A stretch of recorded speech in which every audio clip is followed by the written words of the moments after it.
Yes, reka ntangire nguha ikaze cyane we wakoze subscribe kuri Msafi TV. Nizera ko ukomeje kugenda ugubwa neza. Hanyuma breaking news izo ni nyinshi, aho turaza kuganira ku ndege itagira umupilote yaguye mu karere ka Rutsiro. Tuze kuza duhite turebera hamwe ribu ibyo yamaze kuba yakorera Adolphe Camarade, umunyamabanga mukuru wa Ferwafa, ndetse na Tuyisenge Eric. Turaza kuza tubigarukeho mu kanya. Turaza guhita tuzana none twihuse turebere hamwe ibyo Minisiteri y'Uburezi yamaze kuba yatangaza mu gihe igihugu cy'u Rwanda kizaba kiri kwakira shampiyona y'isi y'amagare. Hanyuma tuze kuza tugaruke ku buranga bw'umwuzukuru wa Perezida Museveni, aho bukomeje kurikoroza ku mbuga nkoranyambaga zigiye zitandukanye, aho bamwe bavuga ko atari n'umugandekazi, kashobora kuba ari umunyarwandakazi. Hanyuma dukomeje cyane tubaza kuza tugaruke ku cyamamare Rocky kibirabiranya, tumugarukeho kuri post yaje kuba yakira kuri Instagram yiwe. Ngayo nguko reka tuze duhere kuri ino nkuru y'uburanga bw'umwuzukuru wa Perezida Museveni, Nsasirwe Karugire Kainembabazi, akaba umukobwa wa Natasha Museveni, ukomeje kuvugisha benshi ku mbuga nkoranyambaga nyuma y'amafoto y'imyiteguro y'ubukwe bwe akomeje gucicikana hirya no hino. Umuryango wa Perezida Yoweri Museveni urimo kwitegura gushyingira umwuzukuru we Nsasirwe Kainembabazi Karugire, uzwi cyane ku izina rya Tasha cyangwa Sasi, witeguye kubaka urugo rwe. Tasha ni umukobwa wa Edwin Karugire na Natasha Museveni, umukobwa wa Perezida Yoweri Kaguta Museveni. Rero bikaba biri kuvuga ko umukunzi wa Tasha ari umuhungu wa Lieutenant General Sami Kavuma, wamenyekanye cyane nka komanda w'ingabo ziri mu butumwa bw'inzibacyuho bw'umuryango wa Afurika yunze ubumwe muri Somalia, ATMIS. Mu gihe rero ubukwe bwegereje kuri uyu wa gatandatu itariki 13 Nzeri umwaka wa 2025, hatangiye gukwirakwira amashusho agaragaza imyiteguro ya nyuma ya Tasha, y'umwe mu minsi itazibagiranwa. Amafoto yashyizwe hanze na Kwesha Bridals agaragaza ko Sasi yipima ikanzu y'ibara risa nka zahabu, agaragaza ishusho y'uko azaba asa ku munsi we w'ubukwe. Ku mbuga nkoranyambaga rero abantu bakomeze gucika urondogoro, aho bamwe batangarira ubwiza bwe, mu gihe abandi bemeza ko uyu atari umugandekazi ahubwo ko ari umunyarwandakazi, kimwe n'umusore witegura kumushaka. Ngayo nguko uko bimeze kuri Tasha, umwuzukuru wa Perezida Yoweri Kaguta Museveni. Turaza guhita turebera hamwe na none breaking news, aho Minisiteri y'Uburezi yamaze kuba yatangaza ko mu gihe u Rwanda ruzaba ruri kwakira shampiyona y'isi y'amagare, amashuri y'incuke kugeza ku makuru na kaminuza azaba ahagaritse ibikorwa hagamijwe imigendere myiza y'irushanwa. Shampiyona y'isi y'amagare izaba mu mujyi wa Kigali kuva ku itariki ya 21 ndetse na 28 Nzeri umwaka wa 2025. Itangazo rya Minisiteri y'Uburezi rimenyesha amashuri yose ko muri icyo gihe amasomo azahagarikwa by'agateganyo, muri icyo gihe hagamijwe kwakira neza iyi shampiyona. Turaza guhita twihutana none kuri breaking news dufite hano, aho turaza kugaruka ku kadege katagira umupilote guye mu karere ka Rutsiro, hanyuma hagakomereka abana bagera muri batatu.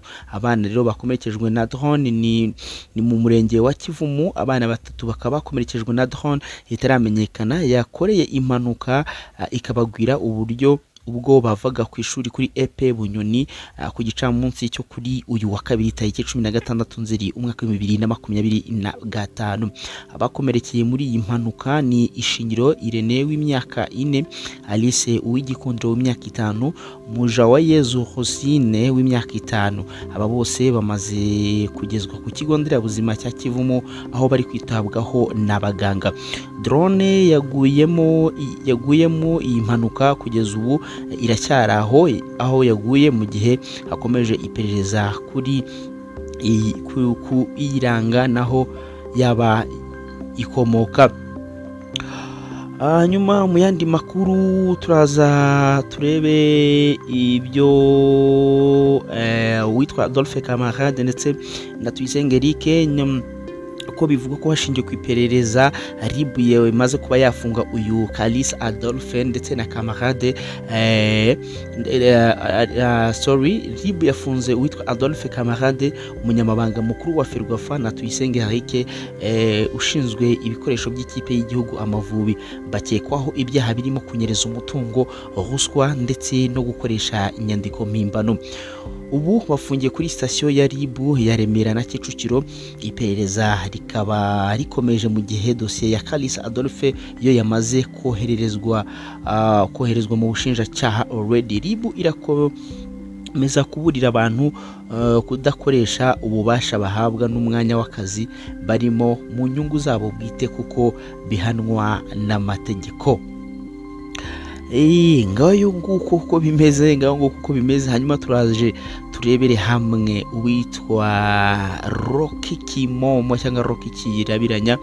N'ubutumwa bugufi cyane yashyize kuri Instagram ze, aho abaza ati timungire inama ntindongore cyangwa mbe ndetse impamvu uyu twamugarutseho ni nuko ari umwe mu bajene bakomeza kugarukwaho mu itangazamakuru ko bashobora kuba bafite agatubutse, ariko nanone bakaba badakozwa ibintu byo cyangwa se badakozwa ku bijyanye no kuba bashaka umugore cyangwa kuba bashinga urugo kandi bafite ubushobozi cyangwa bafite agatubutse.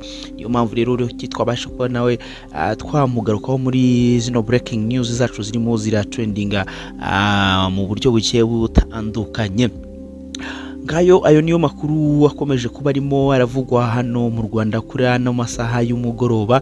Reka mbere yuko dutandukana nongere nkwibutse ko twarebeye hamwe ibiri kuvugwa kuri Tasha, umwuzukuru wa Yoweri Kaguta Museveni. Tukaba twaje turebera hamwe icyo Minisiteri y'Uburezi yamaze kuba yatangaza nyuma yuko u Rwanda ruzaba rurimo kwakira irushanwa ry'amagare. Hanyuma twaje nanone tugaruka ku nkuru ya drone yaguye mu karere ka Rutsiro, aho yabashije kuba yakomeretsa abana bagera muri batatu, aribo Ishingiro Irene w'imyaka 4, Alice Uwigikundiro w'imyaka 5 na Mujawamariya Hozine w'imyaka 5, aho bivuga ko iyi drone ikiri aho yakoreye impanuka, ari nako hakomeza gukorwa iperereza kugira ngo iyi ndege cyangwa iyi drone ibashe kumenyekana aho yari ivuye. Hanyuma mu yandi makuru twagarutse ku yindi nkuru ivuga ko RIB yamaze kuba yafunga kamarade, umunyamabanga mukuru wa Ferwafa, na Tuyisenge Eric ushinzwe ibikoresho by'ikipe y'igihugu ya Mavubi, aho RIB ikomeza kuburira abantu kudakoresha ububasha bahabwa n'umwanya w'akazi barimo mu nyungu zabo bwite kuko bihanwa n'amategeko. Ngayo nk'uko ayo niyo makuru akomeje kucicikana ku binyamakuru bigiye bitandukanye. Ibindi nakagaruka nk'uko bisanzwe komi ayo Safi Tiger, ariko mbere yuko dutandukana ndagusaba gukora subscribe, like na share kugira ngo nyine ujye ubasha kuba wakurikirana buri kiganiro mba maze kuba nagutegurira ahangaha, kuko ibiganiro byo ni byinshi, amakuru ni menshi, habe muri showbiz, entertainment, muri cinema, muri football. Ewana kabisa ndakubwira ko hano ari icyanya kinini kabisa cyangwa ari umuryango mugari, aho uzajya ukura ibiganiro byinshi bigiye bitandukanye, aho tuba turimo guhugurana, aho tuba tugufitiye amadokumentaire agiye atandukanye, aho tuba tugufitiye top 10 menshi agiye atandukanye. Ni ukuvuga ngo buri kiganiro cyose cyangwa buri kayi y'amakuru ahangaha ntago uzajya uyabura, kuko umva nta kindi dushinzwe usibye kubategurira ibintu bya danje kabisa, no kugira ngo ewana mujye mubabasha kuba muri updated mu buryo bumwe cyangwa ubundi, utazajya muvuga ngo amakuru ngo niki. Hano niho ugomba gukura amakuru mbere yuko ugira ahandi hantu yakura. Ewana nta hangaha kabisa. Rero icyo usabwa nta kintu uhomba, juste no gukora subscribe, ugakora like, ugakanda share, wabona bikunduka share. Rero no gusangiza ubutumwa cyangwa no gusangiza inkuru abandi bantu, haba mu magroup ya WhatsApp, haba kuri Facebook, no ku zindi platforms zitandukanye. Hanyuma ariko nanone ukaba wemerewe gukanda kuri notification bell cyangwa kuri ka kazogera ubona hariya kugira ngo nyine nimba amaze kuba nategura ikiganiro kitaki kugeraho 5/5 utarabasha kuba wakererwa, ku buryo nkimara gutegura gutya nawe ugomba guhita ubona ikiganiro, hanyuma tukabasha kuba twagendana neza cyane 5/5 hatagize usigara inyuma, tugagendera ku murya umwe kabisa. Hanyuma ibintu bigakomeza kuba byagenda fresh sana cyane kabisa.